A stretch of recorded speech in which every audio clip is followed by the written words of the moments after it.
Raw starts off with Roman Reigns and the Usos. And this was a cool little segment. It was pretty cool. It was just Jay and Jimmy playing good cop, bad cop, angel and devil on Roman's shoulders. Jimmy going, Jacob Fatu wants that championship because he wants a better household. He needs it. And Jay's like, nah, this needs consequences. We need to make him pay for what he's doing. This needs consequences. And I thought that was a cool little segment. And it kind of shows them like they're all on equal terms. Roman is listening to both sides. He's not like in the past he just wouldn't listen to Jay or anything. He's actually paying attention to what is happening. And I think that adds to it. I think that makes this bloodline version of the bloodline cool because it's not just, hey, it's just Roman. It's, hey, we're all here. We all make sense. We all pay attention, and I think that adds a lot to it. Next, we have Seth Rollins versus challenges Braun Breaker at Backlash. This Braun Breaker's promo has people pretty split on the internet. It's pretty split. Some people are like it, some people don't. I liked it. I like Braun Breaker. Braun Breaker's absolutely correct. Even without Seth, he was going up to the main event scene. He's absolutely right.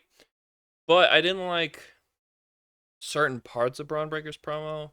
I actually liked him mocking Seth, doing the my name is the Visionary. I am the I actually like that part. You get on the internet, some people are like, oh, this is why Oba.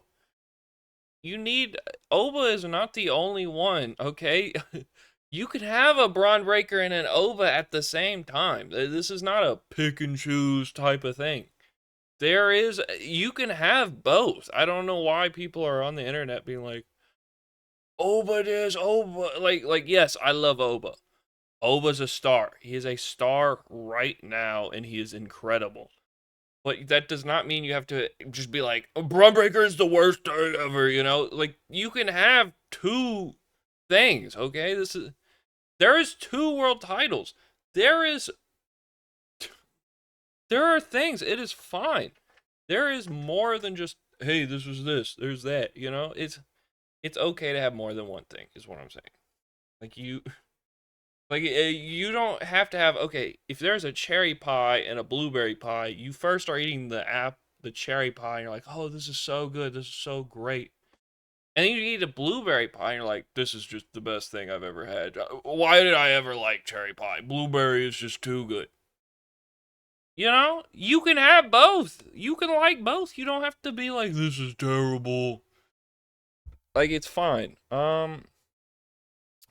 Next we have Penta versus Rusev. It was a good little match. I like Rusev. I like Penta. It leads to Ethan Page getting involved, attacking Penta. Javon Evans comes out. Javon Evans is a beast. We all love Javon Evans.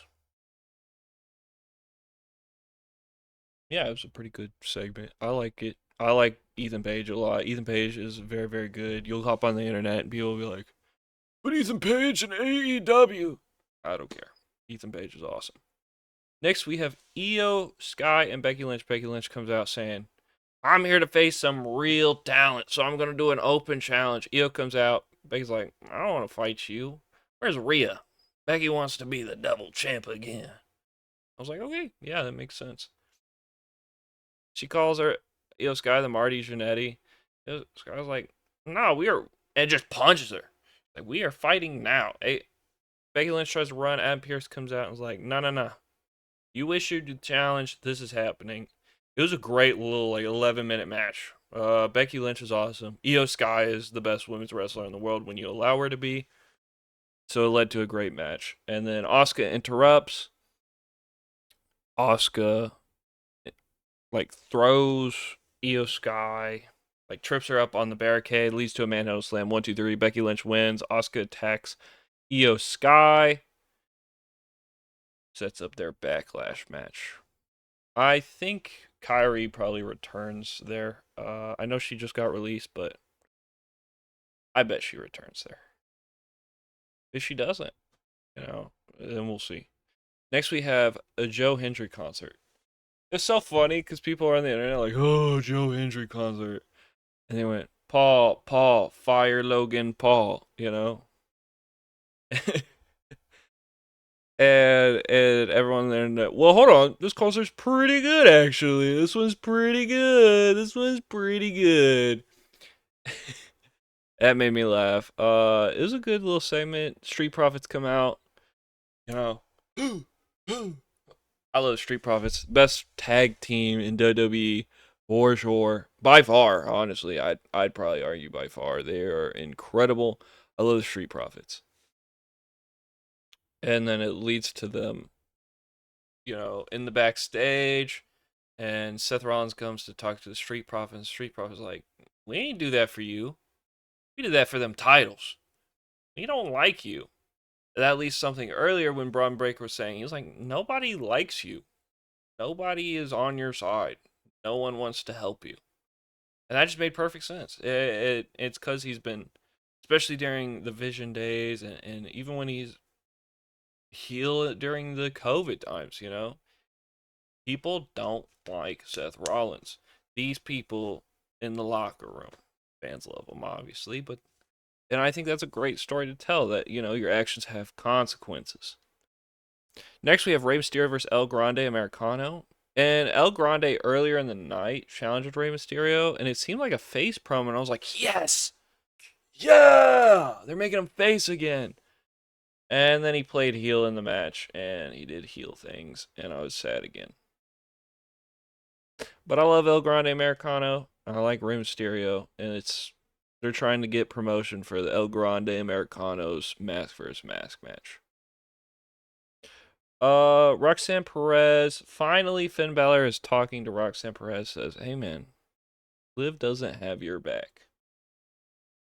And I was like, "Yeah, I like this. Yeah, just do some cracks in the Judgment Day, leading to Roxanne Perez splitting from the Judgment Day. I think this is going to be a good thing. I do think it's going to be a good thing, and I think it's going to lead to a Roxanne Perez Intercontinental Championship match. And I think she'll probably eventually face like AJ Lee or something because that's like her dream match. And AJ Lee wants that match, so I think that'll definitely happen. Next, we have a Grayson Waller backstage segment. He's like, I keep seeing these people all having these opportunities. Danhausen and Oba Femi and Adam Pearce is like, Oba Femi. He's like, you know what I think about Oba Femi? I think he's overrated. And he's like, look behind you. And Oba Femi is right there. And he's like, you know what? Let me show you this. So they do a match.